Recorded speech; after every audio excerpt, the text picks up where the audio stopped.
حضرت واصل بن اسکر رضی اللہ تعالیٰ عنہ صحابی تھے، ان کے پاس ایک شخص گیا، اس نے جا کے نا تو ان کے گھر سے اونٹنی خریدی۔ امام بہقی نے لکھا ہے جب خرید کے لائے تو رستے میں ان کے بیٹے نے بیچی یا گھر کے کسی اور فرد نے جب خرید کے لائے تو جناب واصلہ بن اسکر رضی اللہ تعالیٰ عنہ کی ملاقات ہوئی تو آپ پوچھنے لگے، بھائی فرمانے لگے تم نے کیا کرنا ہے اونٹنی کا؟ بک گئی، ٹھیک ہو گیا، ہوش میں عقل میں خرید کے لایا، بات ختم ہو گئی۔ بلکہ ہم تو کہتے ہیں وہ لکھا ہوتا ہے دکان۔ امام بہقی نے لکھا ہے جب ہڈیاں گلہ سے گلے میں ڈالا ہے، بڑی مشکل سے مڑا ہے تجھے اور تو پھر لے کے آ گیا ہے، اور شام کو کہتا الحمدللہ۔ واصلہ بن سارا دن جھوٹ بولا، فریم کیا، اس پہ اللہ کا شکر۔ فرمانے لگے آپ کے گھر سے، فرمایا میری، بلکہ ہم تو کہتے ہیں وہ لکھا ہوتا ہے دکان۔ خریدا ہوا مال واپس، کس کا فتویٰ ہے یہ؟ ساڈا اپنا، کہنے کے لیے خریدیا یا سفر کر؟ ہڈیاں گلاں سنا کے دا سیاح سیل مین سی، انہیں ترلے لینے ساتا رہی، انہیں تعریف کیتی ہے تو انہوں بڑا سونا لگے گا، پھر تیرے گلے میں مشت کھانے سارا دن جھوٹ بولا، فریم کیا، اس پہ اللہ کا شکر ادا کرنا۔ بندہ لے کے آ رہا ہے ان کے گھر سے، کہاں سے خرید؟ اور کہنے لگے تمہیں پتہ ہے اس اونٹنی کے ایپ کا؟ کہ یار تو عجیب آدمی ہے، کوئی ایپ بھی بتاتا ہے اپنے جانور کے؟ فرمانے لگے چل کے لیے خریدیا یا سفر کرنے کے لیے؟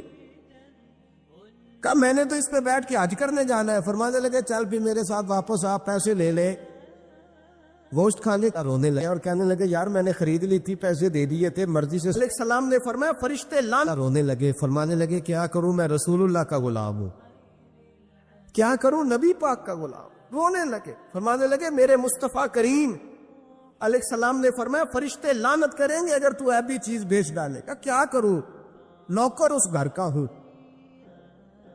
میں اس گھر کا نوکر ہوں، مجھے اجازت نہیں۔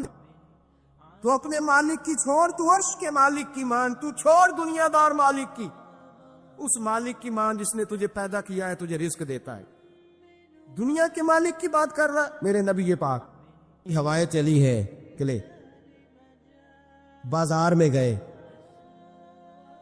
گلے کا ڈھیر پڑا ہے، نبی پاک کی نظر ڈھیر ہے، سارا خشک ہے۔ محبوب نے فرمایا رات کو بارش ہوئی ہے، تیرے گلے میں پڑی نہیں، رات اتنی بارش ہوئی، نبی پاک پردہ پوش ہے کہ نہیں؟ بولے سارے میرے اعلیٰ حضرت فرمایا چھپیں گے تب جب مصطفیٰ اپنی چادر میں چھپائیں گے۔ وسعت دی ہے خدا نے دامن محبوب کو، چھپاتے جائیں گے۔ اس صحابی کے بعد اللہ کے حبیب صلی اللہ علیہ وسلم پہنچے، فرمایا تیرے گلے پہ، تیری گلے پہ بارش ہی نہیں ہوئی۔ حضور نے اپنی گلے کے اندر ہاتھ ڈالا، اندر سے جا کے حضور گیلی گندم اٹھا کے باہر لائے، اور نبی پاک صلی اللہ علیہ وسلم نے فرمایا یہ کیا ہے؟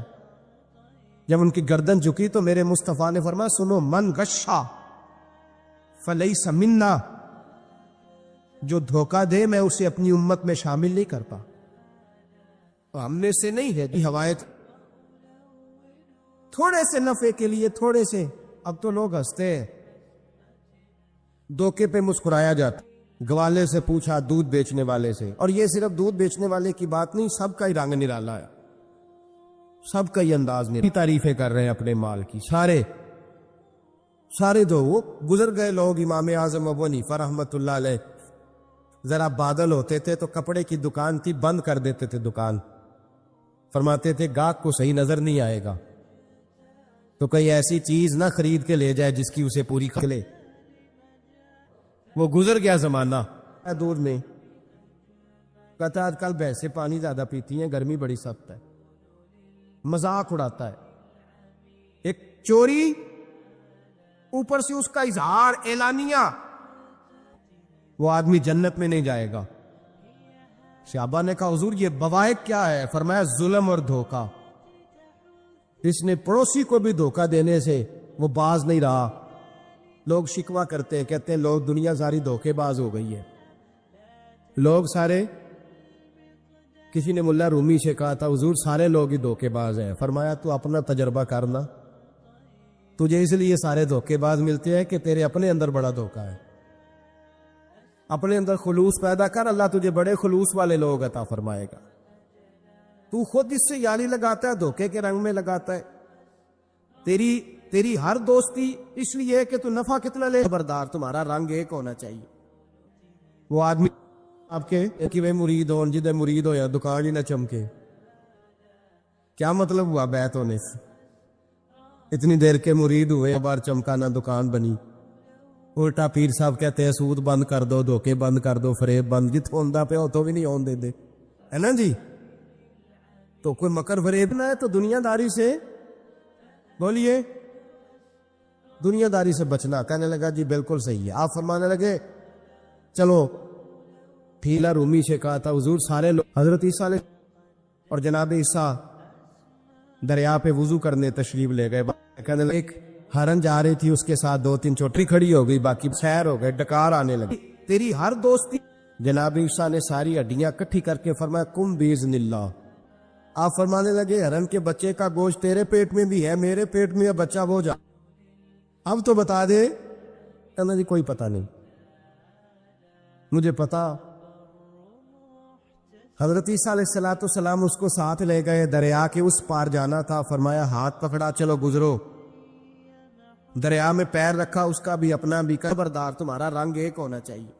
آتا ہے تجھے معجزہ دکھانا ہے, اللہ کی قدرت دکھانی ہے. پیر رکھا دریا میں, پیدل چلتے ہوئے دوسرے کنارے چلے گئے, کوئی ڈوبا نہیں, پیر بھیگا. کہنے لگے میں اللہ کا پیغمبر ہوں, مجھے منوانا آتا ہے.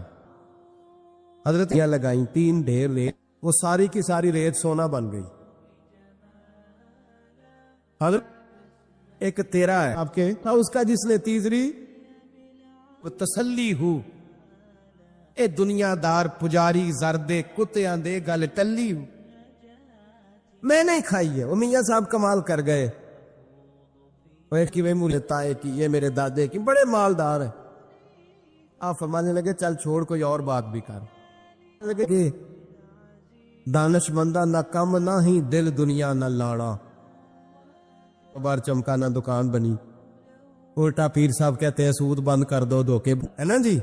تیسرا کہنے لگے کہ پیغمبر کو فرمایا جا, میں نے ماننا. حضرت پھر نام پتا واقفیت ہو گئے. حضرت عیسیٰ علیہ السلام ٹھیک کھاؤ کچھ پہ. اتنی مایوسی, جس نے ساری عمر شفائیں دی ہے, راضی رہنا چاہیے. اس کے کرم کی طرف توجہ, اس کی عطا کی طرف توجہ, اس کے فضل کی طرف ذہن. اپنے کریم رب کے ساتھ انسان کا اس طرح کا معاملہ کہ وہ کرم ہی کرے, وہ رحم ہی کرے گا, وہ عطائیں ہی فرمائے گا. اور کریم جب غالب آتا ہے نا تو کرم ہی کرتا ہے. بھائیو یاد رکھیے گا اور سمجھیے گا, اپنی توجہ ہر وقت اپنے مالک کے کرم کی طرف رکھیں. ہر وقت اللہ کی عطا کی طرف. یہ جو مایوس لوگ پھرتے ہیں نا اور مایوس باتیں کرتے ہیں, اور یہ جو کہتے ہیں کہ میں بڑا تھک گیا ہوں اور میں بڑا تنگ آ گیا ہوں اور اب مجھے لگتا ہے کہ یہ چیزیں میرے کنٹرول میں نہیں آئیں گی, اور حضرت میں نے بڑی کوشش کی, جو قدم آگے لے جاتا ہوں وہی میرا پیچھے ہوتا ہے. اور بعض کہتے ہیں جی میرے ساتھ ہی ایسا کیوں ہوتا ہے, آخر میں ہی ساری زندگی اس طرح کیوں ہوں, فلاں جگہ بھی ناکام ہوا, فلاں جگہ بھی. او میرے بھائی, جس طرح کا انسان گمان کرتا ہے رب بھی اسی طرح کا معاملہ فرماتا ہے. تیری طبیعت ہی نہیں بن پا رہی کہ تو رحمت کی طرف متوجہ ہو, تیرا خیال ہی نہیں بن پا رہا کہ اس کے کرم اور عطا کی طرف تیرا دھیان جائے. تو نے اپنے اوپر مایوسیاں پوری طرح طاری کر لی ہے. بندہ مومن کبھی اپنے رب سے مایوس ہو سکتا؟ اس کی توجہ ہر وقت اس کے کرم کی طرف رہتی, اس کی توجہ ہر وقت اس کی عطاز لوگوں پر. یا غوث کیوں اتنی دیر کے سے کہ کرم کرنے والا کرم کر, دھیان جائے. دیکھیں نا ان لفظوں کا ذرا حسن دیکھیں. نبی کریم علیہ السلام فرماتے ہیں بندہ ساری زندگی جہنمیوں کا کام کرتا ہے, سزا والے کام کرتا ہے, لیکن گھر میں کہ اس کی ایک بات کی وجہ سے نا اللہ اس کے لیے جنت کا فیصلہ فرما دیتا ہے۔ ایک بہت بڑا ظالم گزرا ہے تاریخ اسلام میں، بڑا ظالم تھا، اس کا ظلم حضرت انس بن مالک فرمایا کرتے تھے، یہ اس کی ایک بات بڑی مجھے عجیب لگتی ہے، اس نے آخر میں ایک جملہ کہا تھا، ظالم بڑا تھا، اس نے آخر میں ایک جملہ کہا تھا، اس کی رحمت سے زیادہ اس کی بات سن کر میرے دل کو چوٹ لگی، مجھے یوں لگا اس نے منا لینا ہے رب کے کرم کو۔ او میرے بھائی، اللہ کی عطا سے زیادہ تو نہیں، اس کے فضل سے صلی اللہ تعالی علیہ وسلم فرماتے ہیں کہ رب فرماتے ہیں اگر میرے بندہ اتنے گناہ کر یا اتنے گناہ کرے کہ زمین کی تہ تک پہنچ جائے اور پھر وہ آ کے اپنے سچے دل سے، تو اللہ پھر بھی اسے معاف فرما دے گا۔ شرط اتنی ہے کہ تو آتا ہی نہیں، تو پھر کو نہیں آتی، دعا منہ سے نہ نکلی، جے ہو مالک کے حضور دعا ہی نہیں کرتے۔ جس کریم کی بات اس طرح متوجہ نہیں ہوتے، اپنے کریم کو منانے کی صحیح نہیں، اللہ کی رحمت پر ہر وقت کامل توجہ، اللہ کے کرم پر ہر وقت توجہ، وہ مہربانی کرے گا، وہ عطائیں کرے گا، وہ اپنے بندوں سے درگزر فرمائے گا، یہ شوق ہر وقت طبیعت میں قائم رہنا چاہیے۔ کبھی بھی اس کی رحمت، کیا ہو گیا اچھی نوکری نہیں ملتی، جس کے پاس پیسہ بھی لیا ہے تو بھائی بات بڑے کمال کی ہے، ایک اگر وہاں سے کڑوا، وہ بڑی معروف بات ہے نا، سلطان محمود غزنوی کنوں کھا رہے تھے تو انہوں نے پہلا ٹکڑا ایاز کو دیا تو ایاز گٹ گٹ کر اس کو، تو بعد میں کہ ہاتھوں ساری زندگی میٹھے ملے، اب یہ 2-3 کڑوے بھی، امام غزالی کہتے ایک بدو آ گیا، اس نے آتے ہی السلام علیکم کے بعد فوراً حضور سے پوچھا یا رسول اللہ یہ بتائیں قیامت والے دن حساب کس نے لینا ہے؟ سبحان اللہ، قربان جائیں، انداز دیکھیے نا اپنی روایتی سادگی میں، قیامت میں حساب کس نے لینا ہے؟ تو نبی کریم نے فرمایا حساب اللہ نے لینا ہے، سادی سی بات۔ تو اس بندے نے نا اپنی چادر گئے، کوئی بھئی تو نے سوال پوچھا ہے، کوئی تبصرہ بھی تو کرنا، ایک بندہ سوال کا جواب لیتا ہے نکل جاتا ہے، کہنے لگا یار جو اساتذہ کچھ مزاج کے سخت ہوتے تھے، ان کے طلباء سے اگر کوئی کوتاہی کسی وقت سرزد ہو جاتی تو ان بچوں کا وجود گرمیوں میں بھی اس طرح کانپتا جیسے سردیوں کے ٹھٹھرتے موسم میں کانپتا ہے، کہ مجھے اب سزا ملے گی۔ ان کو تو پتہ چل گیا ہے میری غلطی نکل آئی ہے۔ یہ تصور انسان کے رونگٹے کھڑے کر دیتا، لیکن اگر وہی استاد یا وہی والد آتے ہی بچے کے سر پہ دست شفقت رکھے اور کہ بیٹا کوئی بات نہیں، چھوٹوں سے غلطیاں ہو ہی جاتی، آئندہ ایسا کام نہ کرنا، اور اگر اس سے بھی زیادہ وہ تھوڑا سا آگے بڑھے، یہ کو یوں سکون ہوتا ہے کہ جیسے وہ سمجھتا ہے میں ہر گرداب سے نکل کے ٹھنڈک کی طرف آ گیا ہوں، بلا مثال و بلا تشبیہ۔ میرا رب قرآن مجید میں فرماتا ہے قُلْ يَا عِبَادِيَ الَّذِينَ أَسْرَفُوا عَلَىٰ أَنفُسِهِمْ، اے محبوب جنہوں نے اپنی لا تقنطوا من رحمت اللہ، اور پھر ذنوب جمیعا، یہ گناہوں کو معاف فرما، وقت ایک اللہ ہے ہی بڑا بخشنے والا اور رحمت فرمانے والا، یہ اس کریم کا ہم ملے گی کہ وہ غفور بھی ہے اور وہ اللہ سب گناہوں کو معاف فرمائے گا۔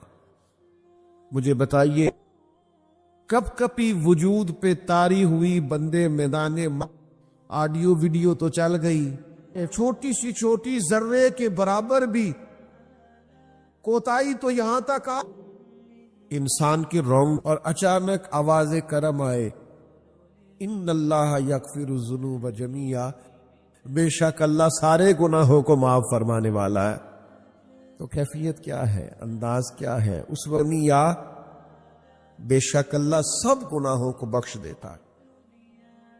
دوستو، شین مستریب الجھے خیالات